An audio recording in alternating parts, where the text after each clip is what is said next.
दिलचस्प special report में आप सभी का स्वागत है। मैं हूं आपके साथ निशा शर्मा और आज इस रिपोर्ट में हम बात करने वाले हैं कोटा के लाडपुरा विधानसभा क्षेत्र की, जहां पर एक विशेष स्कूल में शिक्षा व्यवस्था बेहतर बनाने के लिए लगातार प्रयास किए जा रहे हैं। आपको बता दें कि स्कूल है सोगरिया महात्मा गांधी राजकीय विद्यालय, जहां पर मुख्यमंत्री श्री भजनलाल शर्मा के नेतृत्व में और लाडपुरा विधायक श्रीमती कल्पना देवी के प्रयासों से एक नई पहल की शुरुआत की गई है। आइए आपको दिखाते हैं हमारी खास रिपोर्ट।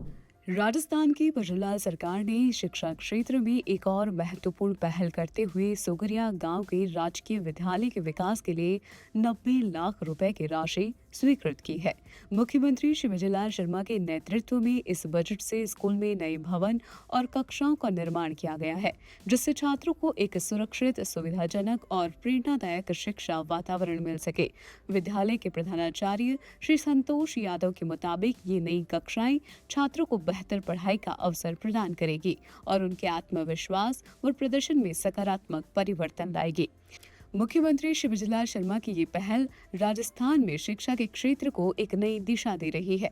उनकी योजनाएं राज्य के हर कोने में शिक्षा की गुणवत्ता और पहुंच को सुधारने के लिए निरंतर प्रयासरत है। इस प्रकार के विकास कार्य न केवल शैक्षणिक सुविधाओं को सुदृढ़ कर रहे हैं, बल्कि राज्य के बच्चों के उज्जवल भविष्य की नींव भी मजबूत कर रहे हैं। राज्य में शिक्षा के क्षेत्र में एक नई क्रांति की शुरुआत हो चुकी है। मुख्यमंत्री श्री भजनलाल शर्मा के नेतृत्व और दूरदर्शी सोच के चलते समग्र शिक्षा अभियान के अंतर्गत प्रदेश के स्कूलों में आधुनिक कक्षाओं, पुस्तकालयों और विज्ञान प्रयोगशालाओं का तेजी से निर्माण किया जा रहा है। इस अभियान का सोगरिया गांव का सरकारी स्कूल एक शानदार उदाहरण बन चुका है, जहां अब छात्रों को बेहतर शिक्षा और अत्याधुनिक सुविधाएं उपलब्ध कराई जा रही है।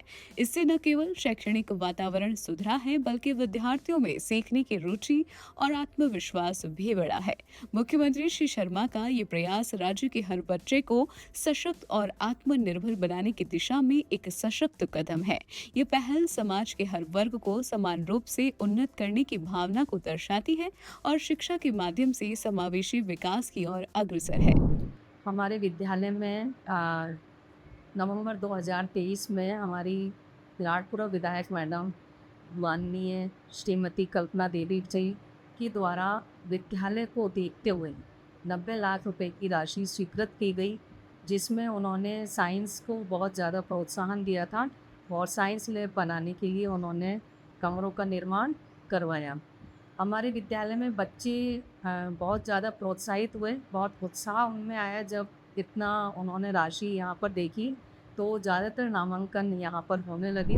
राजस्थान की भजनलाल सरकार शिक्षा के क्षेत्र में व्यापक सुधार की दिशा में लगातार आगे बढ़ रही है। सरकार ने ये सुनिश्चित किया है कि प्रदेश के प्रत्येक विद्यालय में स्वच्छ शौचालय, सुरक्षित पेयजल और स्थायी बिजली आपूर्ति की सुविधाएं मौजूद हो, जिससे विद्यार्थियों को स्वस्थ, स्वच्छ और प्रेरणादायक शिक्षण वातावरण प्राप्त हो सके। इस पहल से छात्रों की पढ़ाई में रुचि बढ़ी है और उनका स्वास्थ्य व व्यक्तिगत स्वच्छता पर भी सकारात्मक असर पड़ा है। सोगरिया महात्मा गांधी राजकीय विद्यालय के प्रधानाचार्य संतोष यादव ने जानकारी दी कि सरकार ने डिजिटल शिक्षा को भी प्राथमिकता दी है। इसके तहत छात्रों को टैबलेट्स वितरित किए गए हैं, जिससे वे अब घर बैठे ऑनलाइन शिक्षा प्राप्त कर रहे हैं। विशेष रूप से वे छात्र जो पहले तकनीकी संसाधनों से वंचित थे।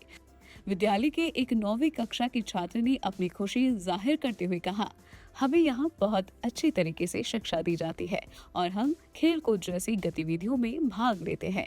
ये स्पष्ट है कि भजनलाल सरकार की नीतियाँ शिक्षा को केवल किताबी ज्ञान तक सीमित नहीं रख रही, बल्कि समग्र विकास, शारीरिक, मानसिक और तकनीकी की ओर ले जा रही है। ये सुधार राजस्थान की आने वाली पीढ़ी को सक्षम, आत्मनिर्भर और जागरूक नागरिक बनाने की दिशा में एक मजबूत नींव तैयार कर रहे हैं। मुख्यमंत्री श्री भजनलाल शर्मा की दूरदर्शिता और पहल के कारण राजस्थान में शिक्षा के स्तर को सुधारने के लिए निरंतर प्रयास किए जा रहे हैं। सोगरिया स्कूल जैसे उदाहरण दिखाते हैं कि जब सरकार और स्थानीय नेताओं की ओर से सही दिशा में योजनाएं बनाई जाती जाती है तो इसका प्रभाव बच्चों और उनके परिवारों पर सकारात्मक रूप से पड़ता है। इस स्कूल के छात्रों ने खेलकूद में भी कई उपलब्धियां हासिल की है और हाल ही में उनकी कबड्डी टीम को राज्य स्तर पर चयनित किया गया है। ये सफलता न केवल स्कूल बल्कि पूरे क्षेत्र के लिए एक गर्व की बात है। तो सूजस खास रिपोर्ट में फिलहाल के लिए इतना ही। फिर आप सभी से मुलाकात होगी नई खबर और नई जानकारी के साथ। तो तब तक के लिए नमस्कार।